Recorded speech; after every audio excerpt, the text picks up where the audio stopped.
আগামীতে বিএনপি ক্ষমতাতে আসবে। আমাদের কিছু কিছু লোক এরকম গল্প করে, চা খায় আর গল্প করে। আপনারা বলেন তো, ওয়াহুয়া আলা কুল্লি শাইইন কদির, এ আয়াতকে যারা বিশ্বাস করে তারা কখনোই বলতে পারবে না যে আল্লাহ ছাড়া কোনো দল ক্ষমতায় আছে। কোনো দলকে আল্লাহ তাআলা কিছু সময়ের জন্য ক্ষমতা দিছে, কিন্তু প্রকৃত ক্ষমতার মালিককে, যার প্রমাণ হলো হাসিনা। জোরে কোন কথা ঠিক কিনা? যে যার সাঙ্গ বাঙ্গরা বলতেছিল যে 141 সালের আগে আমরা যাব না, এরকম একটা কথা শুনতেছিলাম না যখন। এখন তো বিএনপিরা বহু বড় বড় কথা বলতেছে, অথচ বিএনপি নেত্রীর বাড়ির সামনে একটা বালুর ট্রাক রাখছিল, সেই ট্রাক এরা সরাবার পারেনি। এখন তো হামবে তামবে, হ্যাঁ করেঙ্গে ত্যাগ করেঙ্গে, বহু কিছুই বলতেছে। জোরে কথা কর না কেন? বিএনপি যে এত বড় একটা দল এখন বোঝা যাচ্ছে। এখন বিএনপির কিছু কিছু অতি উৎসাহী নেতারা ভাবতেছে যে আমরা যা বলবো তাই, আমরা ছাড়া বাংলাদেশের কোনো দলই নাই। মানে এক দল ক্ষমতা ছিল আর এক দল ক্ষমতা যাচ্ছে, এটা বলা যাবে না। কারণ ক্ষমতা কোনো দলের না, সব সময় একমাত্র ক্ষমতার মালিক হচ্ছে আমার আল্লাহ। জোরে কোন কথা ঠিক কিনা? 10ই মহরম উপলক্ষে আওড়াইল যুব সমাজ কর্তৃক আয়োজিত আজকের এই ইসলামী জলসা দোয়ার মাহফিল, আজকের এই মাহফিলে আল্লাহ তাআলা যেনাকে সম্মানিত সভাপতির আসনে কবুল করেছেন, জনাব আলহাজ মোহাম্মদ আব্দুল ওয়াহাব প্রামাণিক। আজকের এই মাহফিলের সম্মানিত সহসভাপতি হজরত মাওলানা মোহাম্মদ শাহজালাল নাটুরি, সম্মানিত সভাপতি দ্বয়কে অন্তরের অন্তঃস্থল থেকে আমি শুভেচ্ছা জ্ঞাপন করছি। আজকের এই মাহফিলের সম্মানিত প্রধান অতিথি আসে নাই, সম্মানিত প্রধান মেহমানও আসে নাই। সম্মানিত অতিথিবৃন্দ যিনারা এসেছেন সকলকেই অন্তরের অন্তঃস্থল থেকে আমি শুভেচ্ছা জ্ঞাপন করছি। আজকের এই মাহফিলে সম্মানিত ওলামায়ে কিরাম, এ জাতির শ্রেষ্ঠ সন্তান হচ্ছে আলেম ওলামা। আল্লাহ রাসূল বলেছেন ওলামা ওয়ারাসাতুল আম্বিয়া, আলেমগণ হচ্ছে নবীদের ওয়ারিস। আর আল্লাহ বলেছেন ইন্নামা ইয়াখশাল্লাহ মিন ইবাদিহিল ওলামা, বান্দা সমূহের মধ্যে আলেমরাই আল্লাহকে বেশি, সবচাইতে বেশি ভয় করে।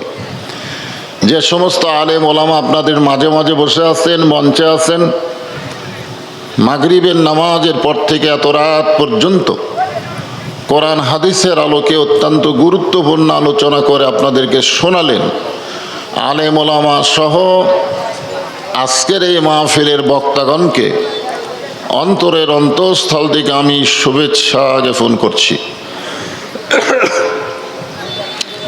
আজকের এই মাহফিলে আমার সামনে যারা বসে আছেন, সুন্দর হয়ে সুন্দর পরিবেশে আমার সামনে আল্লাহ যিনাদেরকে কবুল করেছেন, যে জায়গার মধ্যে আপনাদেরকে আল্লাহ কবুল করেছেন, যতক্ষণ পর্যন্ত এখানে কোরআন হাদিসের আলোচনা হবে ততক্ষণ পর্যন্ত এই জায়গাটা হবে জান্নাতের টুকরা। আর জান্নাতের টুকরার ভিতরে একমাত্র জান্নাতি মানুষকেই আল্লাহ কবুল করে। এই জন্য আমি বলবো আমার সামনে যারা বসেছেন সমস্ত জান্নাতি আল্লাহর বান্দাদেরকে অন্তরের অন্তঃস্থল থেকে আমি শুভেচ্ছা জ্ঞাপন করছি। সম্মানিত মা বোনেরা, পর্দার অন্তরালে বসে বসে যারা আলোচনা শুনতেছেন তাদেরকেও শ্রদ্ধা জ্ঞাপন করে এই মুহূর্তে জানতে চাচ্ছি আপনারা সকলে কেমন আছেন? আলহামদুলিল্লাহি রব্বিল আলামিন। যে আল্লাহ শারীরিক সুস্থতা এবং মানসিক প্রশান্তি, সুবহানাল্লাহ বলেন। অনেক সময় আমাদের শরীর সুস্থ থাকে কিন্তু মনের মধ্যে শান্তি থাকে না। চিন্তা করে দেখেন, গত বছর এই জুলাই মাসের আজকের এই 6 তারিখে আমাদের অনেকের শরীর সুস্থ ছিল কিন্তু মনের মধ্যে কিন্তু শান্তি ছিল না। কেমন জানি একটা ভয়, না জানি কি হয়। আজরাইল ধরার আগে পুলিশ ধরার ভয়। জোরে কোন কথা ঠিক কিনা? মনে আছে জুলাই আন্দোলনের কথা? মনে আছে গত বছর? হ্যাঁ। কিন্তু ওই 24-এর 5ই আগস্টের পর থেকে আমাদের ভিতরে এই ভয়টার নাই। তবে আমাদেরকে সতর্কতা অবলম্বন করা লাগবে, কারণ মুসলমানের জন্য পুলিশ ধরার চাইতে আজরাইল ধরার গুরুত্ব বেশি। জোরে কোন কথা ঠিক কিনা? আমরা অনেক সময় চিন্তা করি পুলিশ যেন না ধরে, কিন্তু সবচাইতে বেশি চিন্তা করা লাগবে আজরাইল তো ধরবেই, কিন্তু ধরার মতন যেন ধরে। ঠিক কিনা বলেন? তো যে আল্লাহ শারীরিক সুস্থতা এবং মানসিক প্রশান্তি সহকারে আজকের এই জান্নাতের বাগানে আমাদেরকে কবুল করলেন, আমরা সে আল্লাহর উপরে খুশি না বেজার? তাহলে জবান খুলে সমস্বরে সকলে বলবো রব্বানা লাকাল হামদ হামদান কাসীরান তাইয়িবান মুবারাকান ফীহি। আমরা প্রশংসা করলাম কার? কেন করলাম? এমনি এমনি? আল্লাহর প্রশংসা করার বহু কারণ। তার মধ্যে 1 নম্বর কারণ হচ্ছে রুহের জগতে আল্লাহ আমাদের রুহগুলোকে পছন্দ করে দুনিয়ার জগতে আমাদেরকে মুসলমানের ঘরে কবুল করলেন। আল্লাহ ইচ্ছা করলে আমাদেরকে হিন্দু, বৌদ্ধ, খ্রিস্টানদের ঘরেও পাঠাবার পারতেন। যদি আল্লাহ আমাদেরকে মুসলমান বাদ দিয়ে অন্য কোনো ধর্মে পাঠাতেন, তাহলে আমাদের ভাগ্য ভালো না খারাপ হলো? কেমনে বুঝলেন? কারণ পৃথিবীতে যত ধর্ম থাক না কেন, একটাও ধর্ম না, ধর্ম মাত্র একটা। এ কথা আল্লাহ কোরআনে বলেছেন, অমাই ইয়াবতাগি গায়রাল ইসলামা দীনান ফালাই ইউকবালা মিনহু। ইসলাম ছাড়া অন্য কোনো জীবন ব্যবস্থা, ধর্ম কেউ যদি গ্রহণ করে, আল্লাহ বলেছেন লা ইউকবালা মিনহু, তা কখনোই কবুল করা হবে না। আপনারা জানেন যে নবীর চাচা আবু তালেব অত্যন্ত ভালো মানুষ ছিল, ঠিক কিনা বলেন? কিন্তু ইসলাম কবুল করেনি। না করার কারণে সে ব্যক্তিকেও আল্লাহ তাআলা কিন্তু জাহান্নাম দিবে। আযাব কম হতে পারে, কিন্তু সে জাহান্নামে যাবে, কারণ সে কাফের ছিল, মুসলমান হতে পারে নাই। আপনারা বলেন তো যে অন্য ধর্মে জন্ম নিয়ে, মনে করেন আপনি হিন্দু ধর্মে, খ্রিস্টান ধর্মে, ইহুদি ধর্মে জন্ম নিলেন, অন্য ধর্মে জন্ম নিয়ে মুসলমান হয়ে মরা সহজ না কঠিন? সহজ। যার প্রমাণ হলো নবীর চাচা।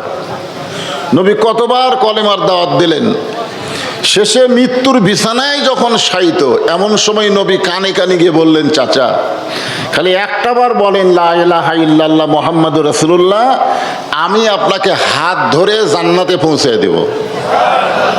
একটা ক্ষমতা আল্লাহ আমাদের নবীকে দিয়েছেন, তিনি কাউকে ইচ্ছা করলে হাত ধরে জান্নাতে ঢুকাতে পারবেন, সে যত বড়ই পাপী হোক, কিন্তু বেঈমান হলে পারবেন না। জোরে কোন ঠিক কিনা? খালি আপনি বলেন। তখন চাচা বললেন, মরেই যখন যাচ্ছি, বাপ দাদার ধর্ম ছাড়বো না। এখান থেকে প্রমাণ হলো যে ধর্মের মধ্যে যে জন্ম নেয় মনে করে তার ধর্মই আসল, ঠিক কিনা বলেন? আজকে হিন্দু বলেন, বৌদ্ধ বলেন, তাকে জিজ্ঞাসা করেন তো ধর্মের খবর কে? আমার দায়িত্ব 1 নম্বর। আসলে ধর্মের মালিককে তো আল্লাহ কোনটারে 1 নম্বর কইছে সেটা খোঁজা লাগবে। ইন্না দীনা ইনদাল্লাহিল ইসলাম, আল্লাহর কাছে ইসলাম একমাত্র মনোনীত জীবন বিধান, ধর্মের নাম। জোরে কোন কথা ঠিক কিনা? আর সেই ইসলামে আমাদেরকে আল্লাহ কবুল করেছেন। খুশি না বেজার? জবান খুলে বলি আলহামদুলিল্লাহ। আল্লাহ তাআলা শুধু আমাদেরকে মুসলমানের ঘরেই কবুল করেন নাই, বিশ্ব নবী, জোরে কোন কি নবী? বিশ্ব নবী। খুব খেয়াল করবেন, বিশ্ব নবীর উম্মত হওয়ার মতন তৌফিক আল্লাহ আমাদেরকে দান করেছেন। যেই নবীর উম্মত হয়ে আমাদের লাভ কি? আল্লাহ রাসূল বলেছেন, যদি ঈমান নিয়ে তোমরা মৃত্যুবরণ করতে পারো, আমি রাসূল ঘোষণা করে দিলাম, ঈমান নিয়ে যদি তোমরা দুনিয়া ছাড়তে পারো, যেভাবেই হোক আমি তোমাকে সুপারিশ করে জান্নাতে পৌঁছে দিব। তাহলে বোঝা গেল দুনিয়াতে আমরা মুসলমানের ঘরে জন্ম নিয়ে মুসলমান হয়ে গেছি, ঠিক কিনা বলেন? কিন্তু একটা মারাত্মক কথা আল্লাহ বলেছেন, লা তামুতুন্না ইল্লা ওয়া আনতুম মুসলিমুন, মুসলমান না হয়ে তোমরা কেউ মৃত্যুবরণ করো না। কি বুঝলেন? আমরা কি মরছি? আমরা কি মারা গেছি? তাহলে আমাদেরকে আল্লাহ কি বললেন? যে মুসলমান না হয়ে, আমরা মুসলমানই তো, আমরা তো মুসলমানের ঘরেই তো জন্ম নিয়েছি। এরপরে আল্লাহ কেন বললেন, ইয়া আইয়ুহাল্লাযীনা আমানু তাকুল্লাহা হাক্কা তুকাতিহি ওয়া লা তামুতুন্না ইল্লা ওয়া আনতুম মুসলিমুন, তোমরা মুসলমান না হয়ে মরো না। আল্লাহ ঈমানদারকে বলতেছেন। তার মানে বোঝা গেল মুসলমানের ঘরে জন্ম নিলেই মুসলমান হয়ে মরা যাবে না। মুসলমান হয়ে মরতে গেলে আমাদের কিছু কাজ করা লাগবে। জোরে কোন ঠিক কিনা? হ্যাঁ, যদি মুসলমান হয়ে আমরা মৃত্যুবরণ করি, যত পাপী হই না কেন, আমাদের কোনো টেনশন নাই, কোনো টেনশন নাই। কেন নাই? ও যে একটা গান গাইছিল, আছেন আমার মুক্তার, আছেন আমার ব্যারিস্টার, সেজ বিচারের হাইকোর্টেতে তিনি আমায় করবেন পার, আমরা পাপী রাসূল জাবিন্দার। আল্লাহ যখন হাকিম হয়ে আমাদেরকে আসামি বানায় বিচার শুরু করবেন, ওই সময় আমাদের নবী উকিল হয়ে, ব্যারিস্টার হয়ে আমাদেরকে সুপারিশ করে জান্নাতে পৌঁছায় দিবেন। এমন একজন নবীর উম্মত হওয়াতে আপনারা খুশি না বেজার? তাহলে জবান খুলে আর একবার বলি আলহামদুলিল্লাহ। যে পবিত্র কোরআন থেকে আজকে আপনারা আলোচনা শুনবেন, যদিও লিখেছেন এখানে 10ই মহরম উপলক্ষে, 10ই মহরম উপলক্ষে আজকের এই মাহফিল। আমি ঘরের মধ্যে একজনকে বলছিলাম 10ই মহরম সম্পর্কে আপনারা কি ওয়াজ শুনবেন, আপনারা কি ওয়াজ শুনবেন? তো একজন বলতেছে হুজুর কারবালার ওয়াজ শুনবো, কারবালার। আর একজন বলতেছে এর আগেও মাহফিল হয়েছে, ওয়াজ ধরে ঠিকই, ওয়াজ শেষ করে না, মানে ধরে ঠিকই কিন্তু সমাপ্তি হয় না। তো আমি আমি বুঝতে পারলাম যে 10ই মহরম মানে আপনারা মনে করছেন কারবালা, আপনাদের ধারণা কারবালাই হলো 10ই মহরম। আসলে তা না। এখানে 10ই মহরমের বিশাল একটা ঘটনা এবং বহু ঘটনার সমন্বয়, সবগুলো আনন্দের। জোরে কেন সুবহানাল্লাহ। 10ই মহরমে যা হয়েছে সবগুলো কি আনন্দের। সবচাইতে বেশি আনন্দ হলো মূসা আলাইহিস সালামেরটা, যেটা আল্লাহ রাসূলের হাদিসে প্রমাণ হয়ে গেছে। মূসা আলাইহিস সালাম আল্লাহর একজন মস্ত বড় পয়গম্বর ছিলেন। তার একটা ডিগ্রি ছিল কালিমুল্লাহ। জোরে কোন কি ডিগ্রি? মাঝে মধ্যেই তিনি তুর পর্বতে যাইতেন আল্লাহর সঙ্গে কথা বলার জন্য। আল্লাহ রাসূল বলতেছেন মূসা নবীকে আল্লাহ তাআলা এমন একটা যোগ্যতা দিয়েছেন, যিনি তুর পর্বতে গিয়া সরাসরি আল্লাহর সঙ্গে কথা বলতে পারতেন।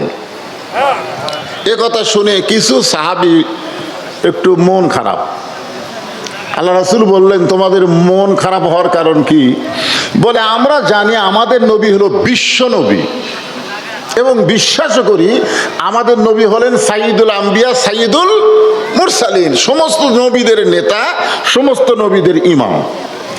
তাহলে মূসা নবীকে আল্লাহ সরাসরি কথা বলার যোগ্যতা দিল, আর আমার নবীর সঙ্গে আল্লাহ কথা বলবার গেলে জিবরাইল সেট করলো।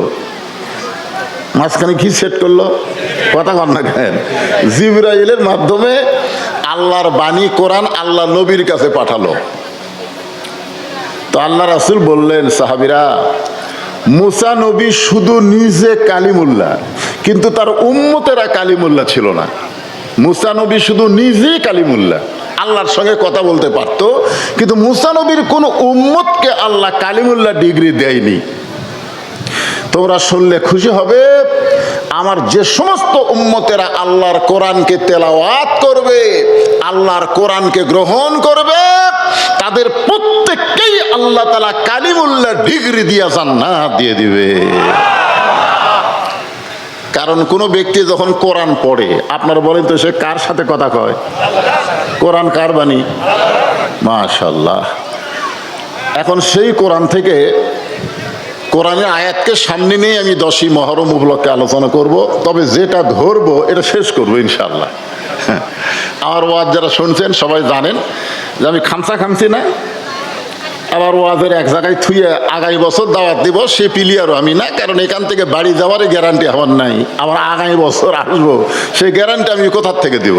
এই জন্যে যেটা ধরবো সেটাই আপনাদের সামনে আজকের আলোচনা হবে ইনশাআল্লাহ। এই গরমের দিন এই যে মেয়ে মানুষের মতন বোরকা পরাছেন কেন? এই যে কাপড়গুলো দিয়া ওদিকে কি আছে? বাড়ি। ও আচ্ছা আচ্ছা, ওদিক দিয়ে সব বাড়িতে। ও মানে বাতাসে লড়তেছে তো ওই বাতাসগুলো আপনাকে দিচ্ছে না, আর ওটা না থাকলেই বাতাস লাগতো আর কি, এজন্য বলতেছে। ঠিক আছে, আপনারা একটু স্বীকারোক্তি দিবেন এই কোরআন শরীফের ভিতরে কোনো সন্দেহ? এটা স্বীকারোক্তি দেওয়া লাগবে তো। হ্যাঁ, সন্দেহ আছে নাকি? এই যে একজন নেতা বলে গেল সব দেখা হলো শেষ, আগামীতে আমরা দেখব আল্লাহর কোরআনের বাংলাদেশ। যে কোরআনের বাংলাদেশ আপনারা দেখবেন সে কোরআন সম্পর্কে একটু স্বীকারোক্তি দেওয়া লাগবে না? আপনারা বলেন তো এই কোরআনে কোনো সন্দেহ আছে? মাশাআল্লাহ। এই কোরআনে কোনো ধোঁকা আছে? এ কোরআনে কোনো গোজামিল আছে? লা রাইবা ফি হুদাল্লিল মুত্তাকিন। কোনো সন্দেহ সংশয় নাই, পাইকারি হারে সবাইকে হেদায়েত দিবে না, কেবলমাত্র মুত্তাকি হবে যারা, আল্লাহর কোরআন থেকে হেদায়েত পাবে তারা। জোরে কোন সুবহানাল্লাহ। সেই পবিত্র কালামুল্লাহ শরীফ থেকে একটা সূরার দুটো আয়াত আমি আপনাদের সামনে তেলাওয়াত করেছি। 114টা সূরা কোরআনে আছে। জোরে বলেন কয়টা? 114টা সূরা কোরআনে আছে। 29 পারার প্রথমেই যে সূরা, এই সূরাটার নাম হলো সূরায়ে মুলক। জোরে বলেন নাম কি? সূরায়ে মুলক। আমি সেই সূরায়ে মুলক থেকে আপনাদের সামনে 10ই মহরমকে সামনে নিয়ে আলোচনা করব। আগে যে আয়াতে কারিমা তেলাওয়াত করলাম তার বাংলা অর্থ কব। আপনারা দেখবেন তো আয়াতের সাথে ওয়াজের মিল আছে কিনা, এইটা আপনাদের খোঁজা লাগবে। জোরে কোন ঠিক কিনা? একটা আয়াত পড়লাম আর অন্য ওয়াজ করলাম তাহলে হবে না তো। এখানে আল্লাহ বলতেছেন তাবারাকাল্লাযী বিয়াদিহিল মুলক। খুব খেয়াল করবেন, গোটা পৃথিবী রাজত্ব, কর্তৃত্ব, মালিকানা একমাত্র কার হাতে? এটা বলতে যদি কেউ মুখ বন্ধ রাখেন, আমরা অনেক সময় বলি না এখন আওয়ামী লীগ ক্ষমতাতে আছে। কিছুদিন আগেই তিনি বলেছিলেন এ দেশ আমার বাপের, এ দেশ আমার। এগুলো আমার বাপের কথা না, সবগুলো রেকর্ড আছে। যদি আপনারা বলেন হুজুর এ কথা কবে কইছে, আমার মোবাইলে সব ভিডিও আছে। এ দেশ আমার বাপের, এ দেশ আমার। হাসিনা কোনোদিন পলায় না।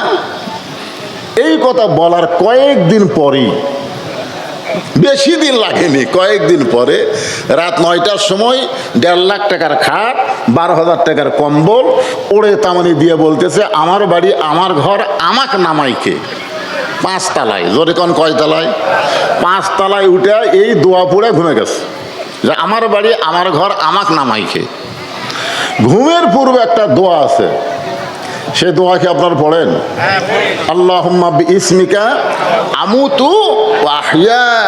আপনি এই দোয়াটা যখনই পড়বেন, আমুতু শব্দ উচ্চারণ করার সঙ্গে সঙ্গে আপনার ঈমান আপনাকে বলে দিবে তুমি ঘুম যাচ্ছ, তুমি চেতন হতে পারবা না যদি আল্লাহ তোমাকে চেতন না করে। জোরে কোন কথা ঠিক কিনা?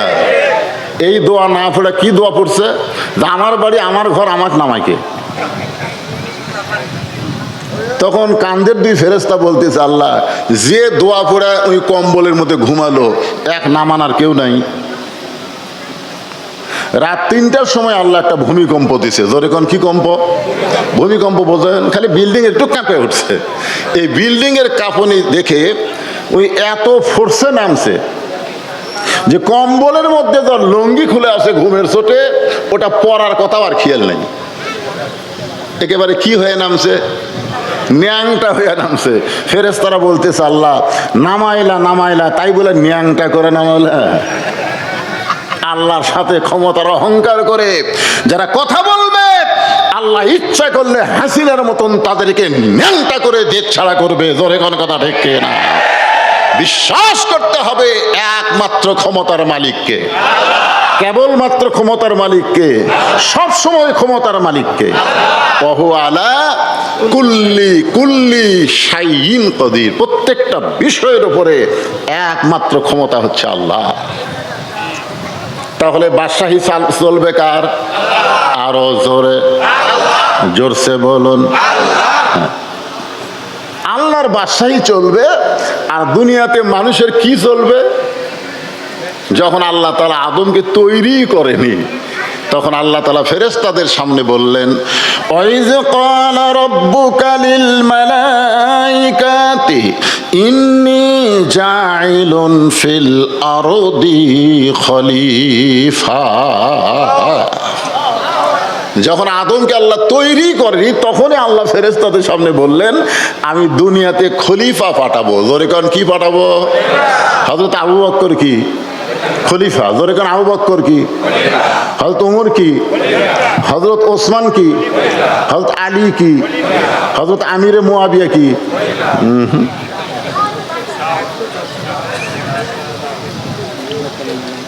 এই জায়গাতে এসে আর খলিফা নাই, এই জায়গাতে এসে আমির হয়ে গেছে, আমিরে মুয়াবিয়া।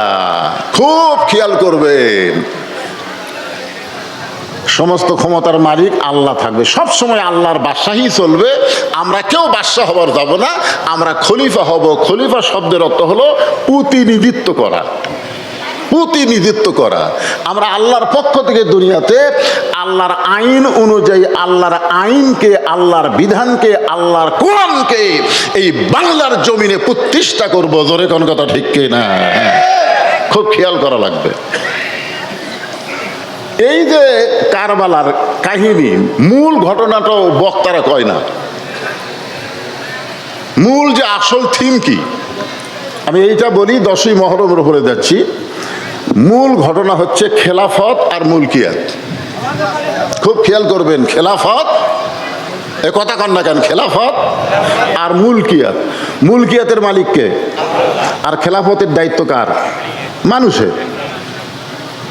আবু বকর রাদিয়াল্লাহু থেকে আলী পর্যন্ত বাদশাহী আল্লাহরই চলতেছিল, কিন্তু তিনারা প্রতিনিধিত্ব করতেছিলেন। কিন্তু আমিরে মুয়াবিয়ার সময় আইসা ঘটনাটা অন্য ঘটলো।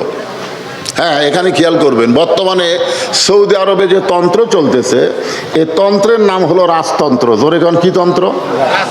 বাদশা মরে গেলি বাদশার বেটা আবার বাদশা হবে। এখানে টেজের উপর চা দেওয়া শুরু করলেন কেন? আপনারা জানেন যে এই বক্তা ওয়াজে জীবনে চা খায় না, বক্তার সাথে যারা থাকবে তারাও খাবে না। কি কম? হ্যাঁ, চা দিয়েন না, কারণ এখানে চা গলা ঠিক করে না। চা গলা ঠিক করে? তাহলে চায়ের ক্ষমতা কি বুঝতেছেন? সমস্ত বিষয়ের উপর একমাত্র ক্ষমতা কার? তা আপনার গলার স্বরের উপরে, সুরের উপরে ক্ষমতা কার? চায়ের। অনেকে বলে আল্লাহও লাগে, হিল্লাও লাগে। এরকম কিছু কিছু লোক, গ্রামগঞ্জের লোক আছে, হুজুর খালি আল্লাহ দেওয়া হয় না, হিল্লাও লাগে। আপনারা বলেন তো, লা ইলাহা ইল্লাল্লাহর মধ্যে হিল্লার কোনো খবর আছে?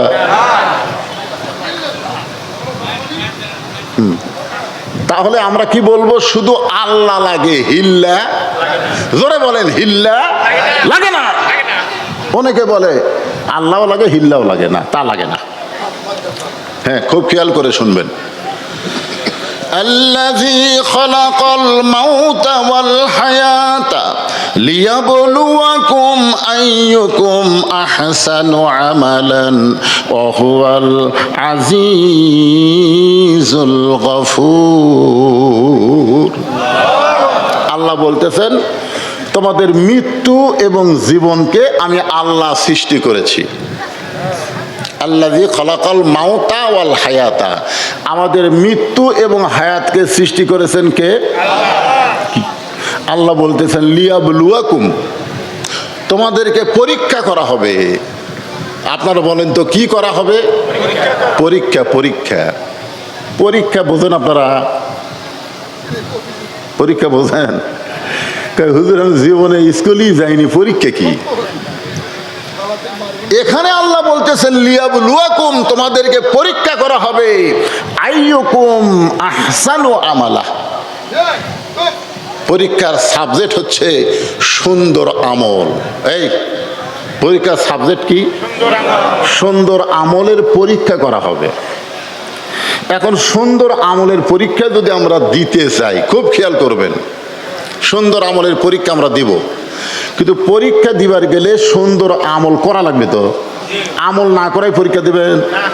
এই যে কবরে আমাদের রুহের জগতে আল্লাহ বলেছেন আলাস্তু বি রব্বিকুম, তোমাদের রবকে? আমরা বলেছি কলু বালা, আমাদের রবকে আল্লাহ। আবার কবরে যাওয়ার পরে প্রথম প্রশ্ন কি হবে?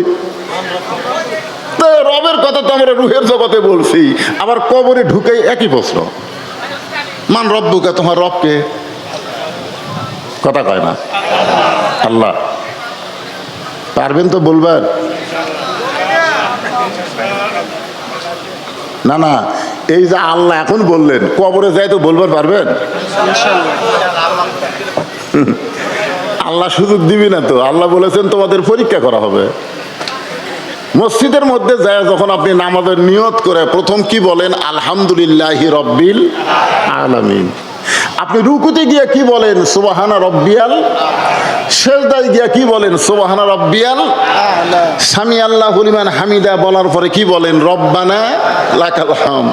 এই যে বারবার রব রব রব রব নামাজের মধ্যে যখন আপনি বলেছেন, কবরে যাওয়ার পরে যখন বলবে মান রব্বুকা, তোমার রবকে, তখন রবের উত্তর আপনাকে দেওয়া লাগবে না, আপনার নামাজি জানিয়ে বলবেন এই মুমকিন নাকি যেই ব্যক্তি সারা জীবনে নামাজের মধ্যে গিয়ে এতবার রব রব জিকির করেছে, আবার কবরে এসে মান রব্বুকা আবার? তখন মুনকির নাকির বলবে আল্লাহ তোমার বান্দাকে মান রব্বুকা প্রশ্ন করার সাথে সাথে নামাজ যে খেপা খেপছে। আল্লাহ বলে যে নামাজ নিয়ে কবরে আইছে, তার রবের উত্তর হয়ে গেছে। জোরে কর সুবহানাল্লাহ।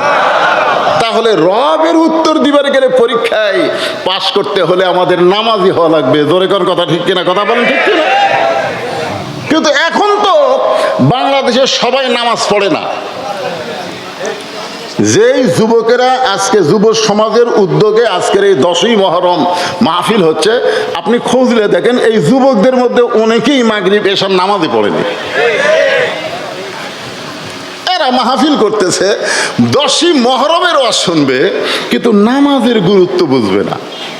এই জন্য আল্লাহ বলতেছেন তোমাদের মৃত্যু এবং হায়াতকে আমি আল্লাহ সৃষ্টি করেছি লিয়াবলুয়াকুম, তোমাদেরকে পরীক্ষা করা হবে।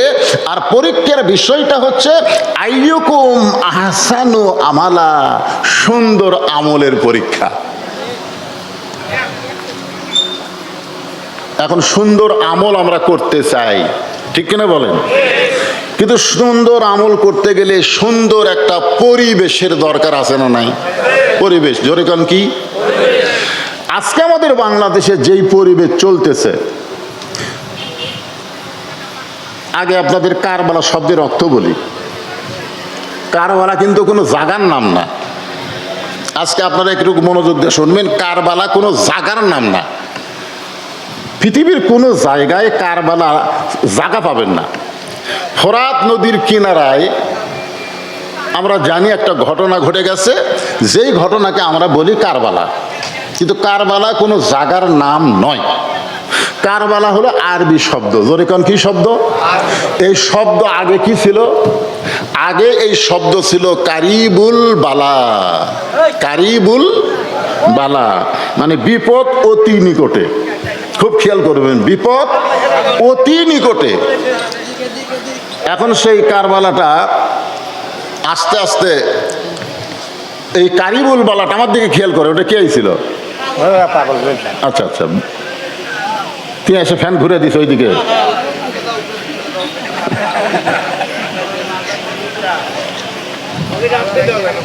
একটু আস্তে করে দাও। এই ফ্যান ডেকোরেটারের ফ্যান না কোনো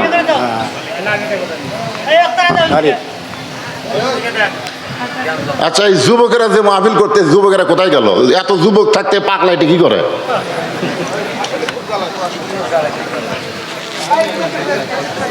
এই শোনেন, আমাদের গ্রামে একজন লোকের নাম হলো শুকুর আলী।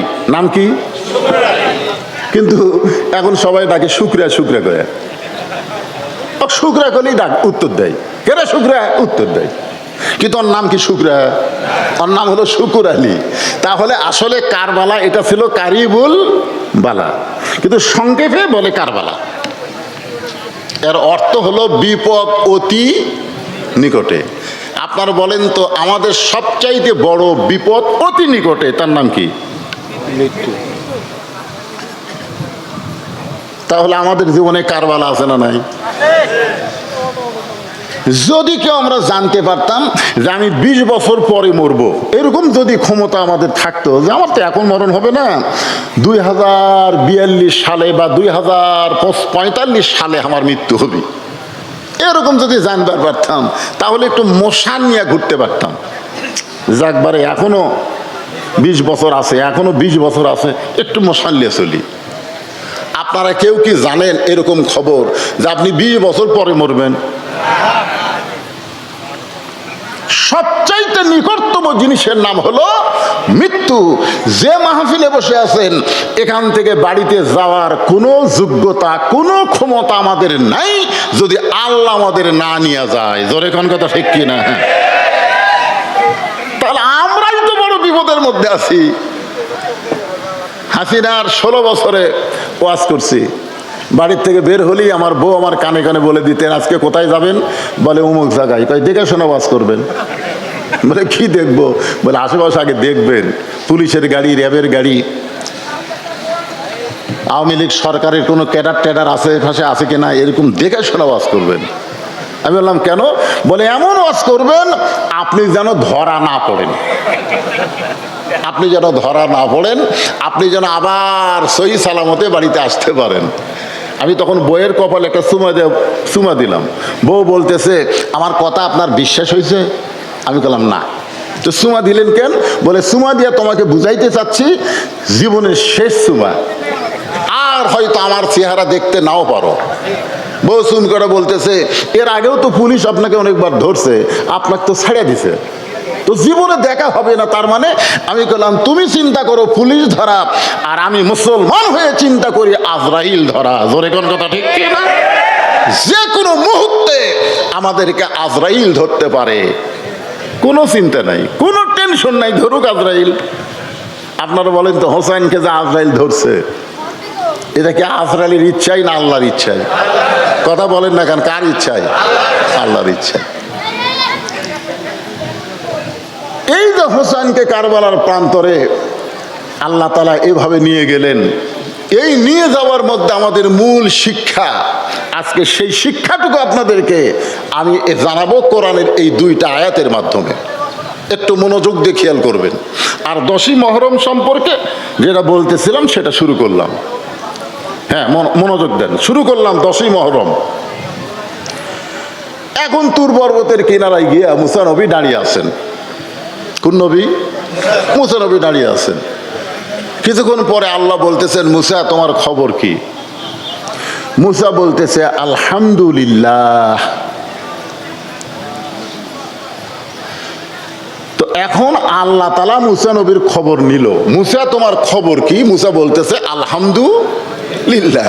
তো মুসা নবী আল্লাহর সঙ্গে কথা বলার যোগ্যতা আছে না নাই? এই জন্য মুসা নবী বললেন, আল্লাহ আপনার খবর কি? মানে কথা বলার। আপনি যদি বলেন হুজুর আপনি কেমন আছেন, তাহলে আমারও উচিত হলো ভাই আপনি কেমন আছেন, এটা বলার দরকার আছে না নাই? দরকার আছে না নাই? তো আল্লাহ বলতেছে মুসা তোমার খবর কি? মুসা বলতেছে আলহামদুলিল্লাহ। এখন মুসা বলতেছে আল্লাহ আপনার খবর কি? এখন মুসা নবী তো আলহামদুলিল্লাহ বলে খবর শেষ করে দিছে, কিন্তু এখন আল্লাহ কি কবে? আল্লাহ কেমন আছে? এখন যদি আপনাদেরকে বলি যে আমাদের বাংলাদেশে আল্লাহ কেমন আছে, খুব খেয়াল করে শুনবেন। কারিবুল বালা মানে বিপদ অতি নিকটে। আমাদের বাংলাদেশে আল্লাহ কেমন আছে? কে ভাই খবর কি? কই দেখতেছেন না হুজুর, এইদিকে বাড়ি ঘর সব আমার, ওই সাইডে যা দেখতেছেন পুকুর পুষ্করি এগুলো আমার, এই সাইডে যা দেখতেছেন এগুলো আমার বড় ভাইয়ের, পিছন দিকে যা দেখতেছেন আমার বাপ চাচার। এই এরিয়ার মধ্যে পাও দেওয়ার মতন জায়গা কারু নাই, সব তো সবই যদি তোমাকে হয় আল্লাহর। তখন বলতে যে হুজুর আল্লাহর জায়গা যদি দেখবার চান তাহলে 2 মিনিট হাঁটা লাগবে। কয় মিনিট? আল্লাহর জায়গা দেখবার গেলে 2 মিনিট হাঁটা লাগবে। তো 2 মিনিট হেঁটে মসজিদের কাছে গিয়ে বলতে তো হুজুর এখানেও আল্লাহর কিছু ছিল না, আমার চাচা আল্লাহ 10 শতক দান করছে। এখানেও আল্লাহর কিছু ছিল না, আমার চাচা আল্লাহ 10 শতক দান করছে, আর আমরা টাকা পয়সা দিয়ে আল্লাহকে একটা ঘর বানিয়ে দিছি। তখন ফেরেশতারা বলতেছে আল্লাহ এই দেশের নাম কি, যেই দেশে তোমার কোনো জায়গা নাই, ওর চাচা তোমার 10 শতক দান করছে আর ওরা টাকা পয়সা দিয়ে ঘর বেড়া দিল, এই দেশের নাম কি আল্লাহ? আল্লাহ বলতেছে ওই দেশের নামই হলো বাংলাদেশ রে। ওই দেশে আমি আল্লাহর চাইতে গরিব কেউ নাই। 6 তলা বাড়ি বানাচ্ছে 2.5 কোটি টাকা খরচ করে, মসজিদের টাইলস লাগাতে 2 বস্তা সিমেন্ট শর্ট পড়ছে। এখন মসজিদের ইমাম ওনার কাছে গিয়ে বলতেছে ভাইজান মসজিদের মাঝে টাইলস লাগাতে 2 বস্তা সিমেন্ট শর্ট পড়ছে, ভাই আপনি যদি আল্লাহর রাস্তায় 2 বস্তা সিমেন্ট দিতেন। লোকটা বলতেছে আমি যে বিপদে আছি ভাই, আমার হাতত কিছু নাই। ওই কয়তলা বিল্ডিং করতেছে আর আল্লাহ দেওয়ার সময় কি বলতেছে, আমি যে বিপদে আছি ভাই দেওয়ার মতন কিছুই নাই। এই দেশের নাম কি?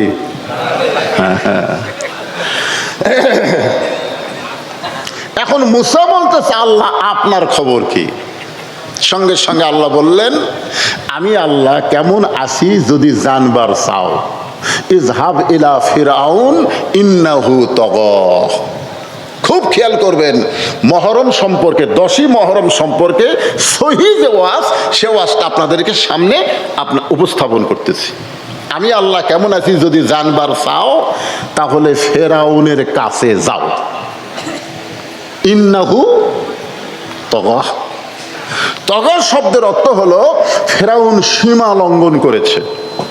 ফেরাউনের জায়গা ফেরাউন নেই, ফেরাউন এখন আল্লাহর সীমানার মধ্যে ঢুকে গেছে। জোরে কোন কার সীমানা? কথা কয় না কেন, কার সীমানা? খুব খেয়াল করবেন, যে লোকটা বলে এ বাড়ি আমার, ওই কার সীমানা ঢুকছে? বুঝতে পারতেছেন না?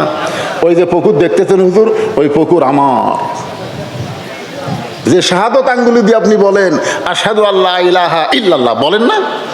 কি কোন আত্মাহিয়াতের মধ্যে বলেন কি, কথা বলেন, বলেন না আপনি আশহাদু আল্লা ইলাহা ইল্লাল্লাহ?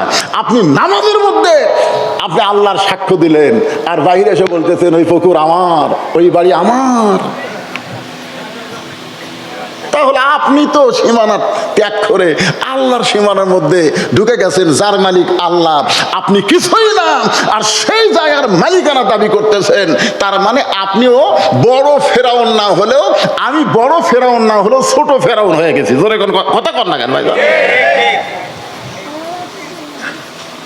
এখন আল্লাহ বলতেছে মুসা আমি আল্লাহ কেমন আছি যদি দেখবার চাও, জানবার নয়, ওই জানা কাম হবি না, দেখা লাগবি। জোরে কোন কথা ঠিক কিনা? সারা জীবন খালি জানাই গেলাম। এই কোরআন পৃথিবীর শ্রেষ্ঠ কিতাব, এটা জেনে কাম হবে না, এই কোরআনকে বাস্তব চোখে দেখা লাগবে। জোরে কোন কথা ঠিক কিনা? কথা বলেন। স্বাধীনতার পর থেকে আমরা কোরআনকে শুধু জানছি, কোরআনকে জানাইতে জানাইতে কোরআনের পাখি আল্লামা সাইদিকে অন্যায়ভাবে 13 বছর জেলখানায় বন্দি করে রাখছে। জোরে কোন কথা ঠিক কিনা? এই কোরআনকে জানানোর জন্য জেলখানার মধ্য থেকে তাকে হাসপাতাল নিয়ে গিয়ে হত্যা করা হলো। কোরআন আমরা কম জানি না, আমরা কোরআন শুধু জানলে হবে না, দেখা লাগবে, দেখা। আল্লাহ কি বলতেছেন মুসা আমি আল্লাহ কেমন আছি যদি দেখবার চাও তাহলে ফেরাউনের কাছে যাও। কে কথা কয় রে এইদিকে রে?